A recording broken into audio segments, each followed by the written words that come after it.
Given what some have said about us recently, it is a good thing to know what we mean when we proclaim the resurrection of Jesus Christ. And we need to do more than just state the doctrine. We also need to ask, so what? What difference does this teaching make in our everyday lives? To be honest, a part of the motivation here is others in our community talking negatively about what we believe or don't believe. So I want us to take this as an opportunity. As United Methodists, we affirm the resurrection as a central doctrine of our faith. We affirm this almost every time we gather for worship using the historic creeds. As taught in our doctrine, we also start with Scripture in our quest for growth in faith. So I want to do that now. I want to do this with a quick comparison of the different perspectives within the Scriptures. And I want to set this up with this big theological question. Why did the early church not wrap up all of these accounts in one neat and uniformed story?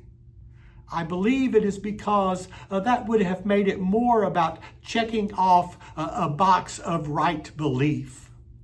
With the way it is presented, we learn that the resurrection is bigger than any one perspective.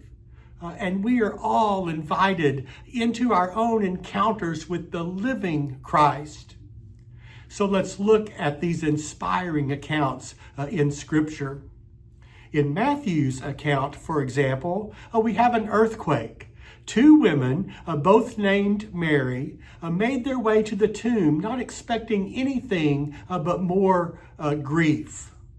And then the earth begins to rumble. Matthew describes an event that would shake up everything. That's why he uses this metaphor, this image. An angel whose appearance was like lightning told these women to not be afraid. And how do they respond? They are very afraid. But in this moment, another emotion is added. They run from the tomb with fear and great joy. I wonder if you have ever felt like this, with fear and joy coming together. In the next gospel, Mark, 3 women are told by a mysterious being that Jesus is not there. He had risen. The women flee in terror and amazement. And that's how the original version of this gospel ends, with the gospel itself being a testament to the reality that they did ultimately encounter the risen Christ. In Luke's version of the story, a host of women, and we see one different name, are also terrified. They encounter 2 beings radiating with light who ask them, "Why do you seek the living among the dead?" Then we hear of the risen Christ meeting other disciples on the Emmaus Road.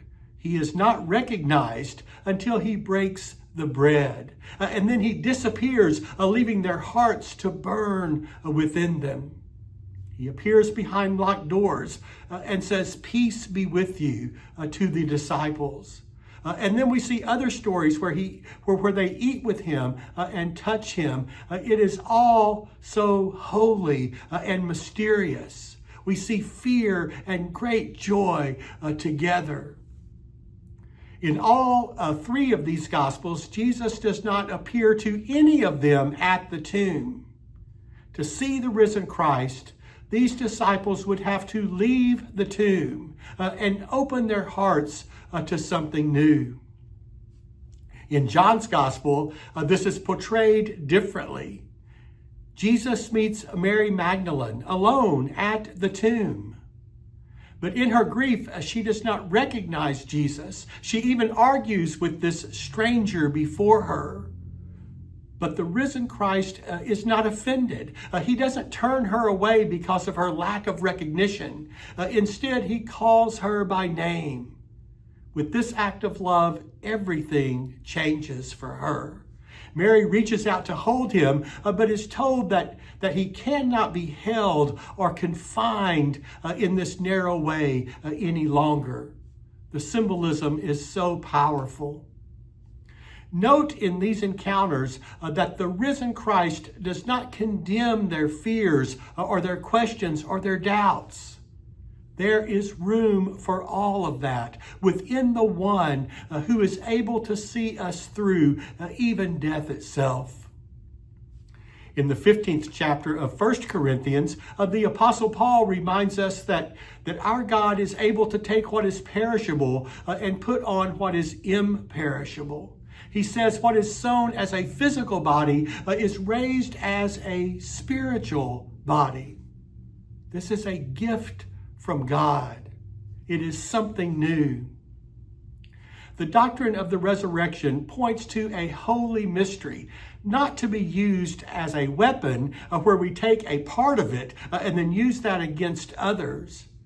It is there for us to bow before in humble praise and to let this truth transform our lives from one degree to another, as the scriptures say, into an image of Christ's eternal and life-giving love.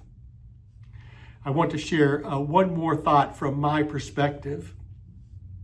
With the majesty and grandeur of all creation, where there are billions of galaxies and so much that is unknown, I just don't think that we can have it all figured out, or that knowledge somehow ends with what we are able to know. That would mean that there would be so much out there that is unknown and unloved, lost. I believe that all creation points to something so much more. All is known and loved. Even our memories and experiences, commitments and learnings are not lost. All that we are held in God's love, and it can all be transformed and redeemed into new life. The doctrine of the resurrection points to the truth that there is so much more. I love the line from one of our official creeds where we affirm in life, in death, in life beyond death, God is with us. We are not alone. Thanks be to God. I invite you to open your heart to this good word. Many blessings.